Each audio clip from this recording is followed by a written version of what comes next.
ವಾಲಿಯಿಂದ ನಾನು ರುಮೆಯನ್ನು ಬಿಡಿಸಿಕೊಡ್ತೇನೆ.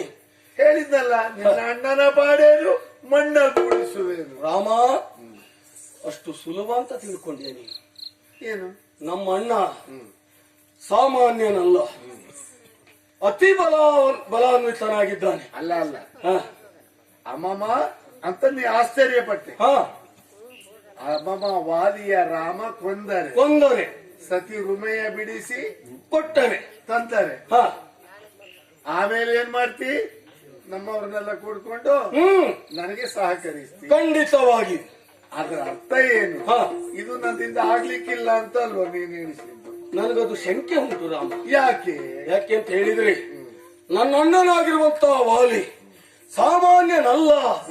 ಆದ್ದರಿಂದ ಅವನಿಗೆ ಬುದ್ಧಿ ಹೇಳಿ ಅಥವಾ ಅವನನ್ನ ಕೊಂದು ರುಮೆಯನ್ನ ನೀನು ನನಗೆ ತಂದು ಕೊಡ್ತೀಯ ಅಂತ ಆದ್ರೆ ನಮ್ಮೂರೊಂದಿಗೆ ನಾನು ನಿನಗೆ ಸಹಕಾರ ಕೊಡ್ತೇನೆ. ಅಯ್ಯ, ಹ, ಈ ಬುದ್ಧಿ ಹೇಳ್ಬೇಕು ಯಾರಿಗೆ? ಹ, ಬುದ್ಧಿ ಇಲ್ಲದೆ ಇದ್ದವರಿಗೆ ಉಂಟು ಅಂತ ತಿಳ್ಕೊಂಡ್ರೆ ನಾವು ಹೇಳಿದ್ರೆ ಪ್ರಯೋಜನ ಆಗ್ತದೆ. ಆಗುದು. ಅವನಿಗೆ ಬುದ್ಧಿ ಉಂಟೋ ಇಲ್ಲವೋ ನನಗೆ ಗೊತ್ತಿಲ್ಲ. ಆದ್ರೂ ನೀನು ಹೇಳಿದ ರೀತಿಯಿಂದ ವಾಲಿ ಅಪರಾಧ ಮಾಡಿದ್ದಾನೆ, ಈ ತೀರ್ಮಾನಕ್ಕೆ ನಾನು ಬಂದಿದ್ದೇನೆ. ಈಗ ವಾಲಿಯನ್ನು ಜಯಿಸುವಲ್ಲಿ ನಾನು ಅಸಮರ್ಥನಾದೇನು ಎಂಬ ಈ ಶಂಕೆ ಯಾಕೆ ಅಂತ ನಂಗೆ ಗೊತ್ತಾಗ್ಲಿಲ್ಲ. ಶಂಕೆಯ ರಾಮ, ಮತ್ತೆ ನಿನಗೆ ಹೇಳ್ತೇನೆ, ವಾಲಿ ಒಬ್ಬ ಸಾಮಾನ್ಯನಲ್ಲ. ಅದಲ್ಲ ಅಂತ ಗೊತ್ತಾಯ್ತು. ನಿನ್ನನ್ನು ಸೋಲಿಸಿದ್ದಾನೆ, ಹೌದು, ದುಂದುಬಿಯನ್ನು ಕೊಂದಿದ್ದಾನೆ, ಮಾಯಾವಿಯನ್ನು ನಾಶ ಮಾಡಿದ್ದಾನೆ, ಗೋಲವನ್ನು ಏನೇನು ಬಹಳಷ್ಟು. ಆದ್ದರಿಂದ ಆ ವಾಲಿಯನ್ನು ಕೊಲ್ಲಲಿಕ್ಕೆ ನಿನ್ನ ಹತ್ರ ಆಗ್ತದ ಅಂತ ನಾನು ಕೇಳ್ತಾ ಇದ್ದೆ. ಈಗ ಆಗ್ತದ ಇಲ್ವಾ ಅನ್ನುವುದು ಪ್ರಕರಣ ನಡೆಯುವಾಗ ಅಲ್ವಾ ಗೊತ್ತಾಗುವುದು ಅಲ್ವಾ? ಅದರ ಬಗ್ಗೆ ನಿನಗೆ ಪರೀಕ್ಷೆ ಹೇಗಪ್ಪ ತೋರಿಸ್ಲಿ? ನಾನು ಪರೀಕ್ಷೆ ಹೇಗೆ ತೋರಿಸ್ತೀಯ ನೀನು? ನೀ ಹೇಳ್ಬೇಕು, ನಾನು ಹೇಳುದಲ್ಲ. ನಾನು ಹಾಗಿದ್ದರೆ ಮಹಾವೀರ ಕೇಳು ಸುರಿತು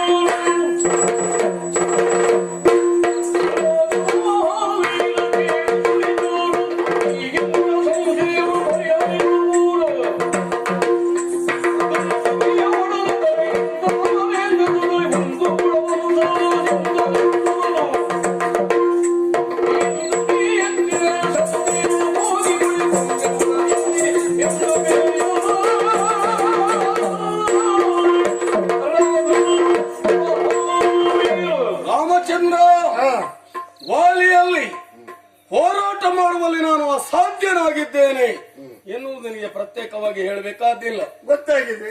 ಈಗ ನನ್ನ ಸಂಶಯ ದೂರ ಆಗಬೇಕು ಅಂತ ಆದರೆ ನಾನು ಒಮ್ಮೆ ಸೋತೆ ಅಂತ ಆದಲ್ಲಿ ನೀನು ಅವನನ್ನ ಗೆದ್ದು ರುಮೆಯನ್ನು ನನಗೆ ಕೊಡಿಸ್ತೀಯ ಅಂತ ಆದ್ರೆ ಇದನ್ನ ನಾನು ನಂಬುವುದು ಹೇಗೆ? ನಿನಗೆ ನಂಬಿಕೆ ಬರಬೇಕಾದ್ರೆ ನಾನೇನು ಮಾಡ್ಬೇಕು ಹೇಳು? ನೀನು ಕಾಣುತ್ತಿದೆಯಲ್ಲ ಆ ಕಡೆಗೆ, ಅದೆಂತ ಒಂದು ಎಲುಬಿನ ಅಟ್ಟೆ. ಅಲ್ವಾ? ಅದು ಎಲುಬಿನ ಅಟ್ಟೆ ಅಂತ ತಿಳಿಬೇಡ ನೀನು. ಅಷ್ಟು ಹಗುರ ಹೇಳಿಸ್ಬಾರ್ದು. ಹೌದು, ಆ ಕಥೆಯನ್ನು ನಿನಗೆ ಹೇಳಬೇಕಾದಿಲ್ಲ ನಾನು. ಸರಿ ಅಲ್ವಾ? ಹಾಗೆ ಬೆಳೆದು ನಿಂತಿರುವಂತಹ ವೃಕ್ಷಗಳನ್ನು ನೀನು ಒಂದೇ ಬಾಣದಿಂದ ತುಂಡರಿಸ್ತೀಯ ಅಂತ ಆದ್ರೆ ನಿನ್ನ ಅದು ಮತ್ತೆ ಈ ಅಟ್ಟೆ ವಿಷಯ ಹೇಳು. ಅಷ್ಟೇ ವಿಷಯ. ಅದನ್ನ ಎಂತ ಮಾಡ್ಬೇಕು ನಾನು? ಅದನ್ನು ಎತ್ತಿ ಆಚೆಗೆ ಎಸಿಬೇಕಾಗ್ತದೆ ನಿನ್ನಲ್ಲಿ. ಅವ ಎತ್ತಿದ್ದಾನೆ ಖಂಡಿತವಾಗಿ. ಹೌದಾ? ಅಂದ್ರೆ ಮೊಣಕಾಲ ಪರ್ಯಂತರ ಎತ್ತುವ ಸಾಮರ್ಥ್ಯ ವಾಲಿಗೆ ಇತ್ತು. ಈ ದುಂದುಬಿಯ ಅಟ್ಟೆಯನ್ನು ಮೊಣಕಾಲ ಪರ್ಯಂತರ ಎತ್ತುತ್ತಾ ಇದ್ದ. ಹೌದೇನಯ್ಯ? ಇದು ದುಂದುಬಿಯ ಶರೀರದಲ್ಲಿರುವಂತ ಮಾಂಸ, ಚರ್ಮ, ಮಜ್ಜೆ, ರಕ್ತ ಎಲ್ಲ ಹೋಗಿ ಎಲುಬು ಮಾತ್ರ ಉಳಿದಿದೆ. ಆ ಕಡೆ ಉಂಟು. ಆ ಎಲುಬನ್ನು ನಾನು ಕೈಯಿಂದ ಮುಟ್ಟುವುದಲ್ಲ.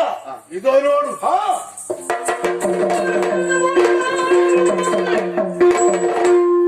ಅವ ಎರಡೂ ಕೈಯಲ್ಲಿ ಮೊಣಕಾಲ ಪರ್ಯಂತರ ಎತ್ತುತ್ತಿದ್ದ. ನಾನು ಎಡದೆ ಕಾಲ ಹೆಬ್ಬೆಟ್ಟ ತುದಿಯಿಂದ ಚಿಮ್ಮಿದ್ದು. ನೋಡು, ಯೋಜನಾಂತರ ಹೋಗಿ ಬಿತ್ತು ಅಂತ ನಿಮ್ಮ ಮಂಗಗಳು ಅರ್ಥ ಮಾಡ್ತಾ ಹೋಗಿ ಬಂದು ಹೇಳಿದ್ರು ಅಲ್ವಾ? ಈ ಮಂಗಗಳು ಅರ್ಥ ಮಾಡ್ತಾ ಹೋಗಿದ್ದಾವೆ. ನಾನು ಅದೇ ಸಾಲಿನ ಮತ್ತೆ ಅದಿಲ್ಲ, ನೀನು ಬರೀ ಮಂಗ ಅಲ್ಲ. ಯಾಕೆ ನಿನಗೆ ಉಪನಯನ ಸಂಸ್ಕಾರ ಆಗಿದೆ, ನೀನು ಜಪ ಮಾಡ್ತಿ, ಗಾಯತ್ರಿ ಮಂತ್ರ ಗೊತ್ತುಂಟು, ವಾಲಿಗೂ ಗೊತ್ತುಂಟಲ್ಲ, ಚತುಸ್ಸಾಗರದಲ್ಲಿಯೂ ಕೂಡ ಸ್ನಾನ ಮಾಡಿ ಅವನು ಆದಿಕ ಮೌಲ್ಯ ಮಾಡ್ತಿರ್ಲಿಲ್ವಾ? ಹೌದು. ಆದ್ದರಿಂದ ಮತ್ತೆಂತ ವೃಕ್ಷಗಳೊಂದೇ ಅಲ್ಲ, ಅಲ್ಲಿ ಬೆಳೆದು ನಿಂತಿರುವಂತಹ ವೃಕ್ಷಗಳು ಸಪ್ತಸಾಲ ವೃಕ್ಷಗಳು. ಆ ವೃಕ್ಷವನ್ನು ನೀನು ಕತ್ತರಿಸಿದ್ರೆ ವಾಲಿಯಿಂದ ನೀನು ನನಗೆ ನ್ಯಾಯ ಕೊಡಿಸ್ತೇ ಅನ್ನೋ ಭರವಸೆ ನನಗೆ ಬರುತ್ತದೆ. ಅವ ಮಾಡ್ತಿದ್ದ ಅದನ್ನು ಅವ ಮಾಡ್ತೀನಿ. ವಕ್ರಾಕೃತಿಯಲ್ಲಿರುವ ಸಪ್ತಸಾಲ ವೃಕ್ಷಗಳ ರೆಂಬೆಯನ್ನು ಒಂದೇ ಬಾಣ ಪ್ರಯೋಗ ಮಾಡಿ ಅವ 7 ರೆಂಬೆಗಳನ್ನು ಕತ್ತರಿಸ್ತಿದ್ದ ಅಲ್ವಾ? ಹೌದು. ನಾನೇನ್ ಅಷ್ಟು ಮಾಡ್ಬೇಕು ಅಂತಲ್ವಾ? ಹೌದು. ಅಷ್ಟೇ ಮಾಡಿದ್ರೆ ನಾನು ವಾಲಿ ಎಷ್ಟೇ ಆಗುದಿಲ್ವಾ? ಆದ್ರಿಂದ ಹೆಚ್ಚಿಗೆ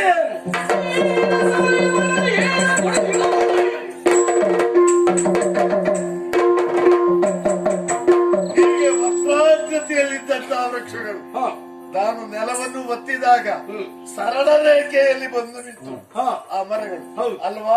ಅವ ರೆಂಬೆ ಕತ್ತರಿಸ್ತಾ ಇದ್ದದ್ದು ಇದೋನು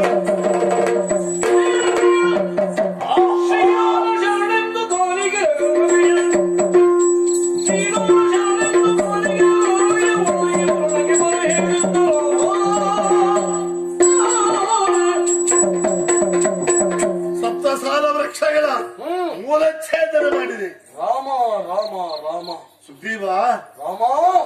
ಆ ಬೇರಿನ ಎಡೆಯಲ್ಲಿ ಒಂದು ಹಾವಿನ ಹಾಗಿತ್ತು. ಹೌದು. ಅದು ಎಂತದ್ದದು? ಹಾವಲ್ಲ, ಒಬ್ಬ ರಾಕ್ಷಸ. ಅವ ನಾಶವಾದ, ವೃಕ್ಷಗಳು ನಾಶವಾದವು. ಇನ್ನೇನಾಗ್ಬೇಕು? ರಾಮ, ಈಗ ಸಮಾಧಾನ ಆಯ್ತಾ? ಸಂಪೂರ್ಣವಾದಂತಹ ನಂಬಿಕೆ ನನ್ನಲ್ಲಿ ಮೂಡಿದೆ. ಹಾಗಾದ್ರೆ ತಡ ಮಾಡುವ ಅಗತ್ಯವೇನೂ ಇಲ್ಲ. ಈ ಕ್ಷಣವೇ ನಿನ್ನ ಅಣ್ಣನಾದಂತಹ ವಾಲಿಯನ್ನು ಯುದ್ಧಕ್ಕೆ ಆಹ್ವಾನಿಸು. ರಾಮ, ನಾನು ಹೋಗಿ ಅವನನ್ನು ಯುದ್ಧಕ್ಕೆ ಆಹ್ವಾನಿಸ್ತೇನೆ. ನನಗೆ ಸಂಶಯ ಏನು ಗೊತ್ತಾ? ಏನು? ಹಿಂದೆ ನಾನು ಹೋದಾಗಲೂ ಹಾಗೆ ಹೇಳಿದ್ದೆ. ನಾನು ಏನು? ನನ್ನ ಹೆಂಡತಿಯನ್ನ ನೀನು ಇಟ್ಕೊಳ್ಬೇಡ, ನಾನು ಕೊಡುವಂತೆ. ಆಗ ಅವ ನನಗೆ ಬಡದದ್ದು ಬಿಟ್ರೆ ಅವ ಬಿಟ್ಕೊಳ್ಲಿಕ್ಕೆ ಸಿದ್ಧನಿರ್ಲಿಲ್ಲ. ಅಲ್ಲ, ಸ್ವಲ್ಪ ದಿವಸ ಅವನ ಹೆಂಡತಿ ನಿನ್ ಜೊತೆ ಇದ್ಲಲ್ಲ. ಅಲ್ಲ, ವಿಷಯ ಈಗ ಸಾರೇ ನನ್ನ ಆ ಸಿಟ್ಟು ಅವನಿಗೆ ಬಿಟ್ಟು ಹೋದೀತ ಪಾಪ. ಈಗ ಅವ ಅಪಾರ್ಥ ತಿಳ್ಕೊಂಡಿದ್ದ. ನಾನು ಹಾಗೆ ತಿಳ್ಕೊಳ್ಳೋನಲ್ಲ.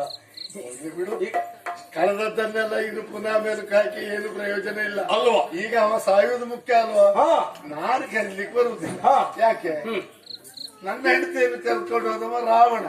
ನನಗೆ ವೈರ ಇರುವುದು ರಾವಣನಲ್ಲಿ, ವಾಲಿಯಲ್ಲಿ.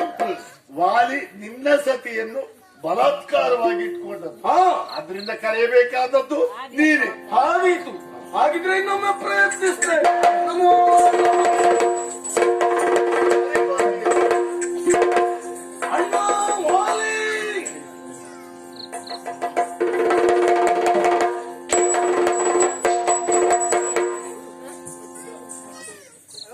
ಆಸ್ತಿಕ ಮಹಾಶಯರೇ ಹಾಗೂ ಯಕ್ಷಗಾನ ಕಲಾಭಿಮಾನಿಗಳಿಗೆ ನಿಮಗೆಲ್ಲರಿಗೂ ನಮ್ಮ ಸಂಸ್ಥೆಯ ಪರವಾಗಿ ಹೃತ್ಪೂರ್ವಕವಾದ ಧನ್ಯವಾದವನ್ನು ಸಮರ್ಪಿಸ್ತಾ ಇದ್ದೇನೆ.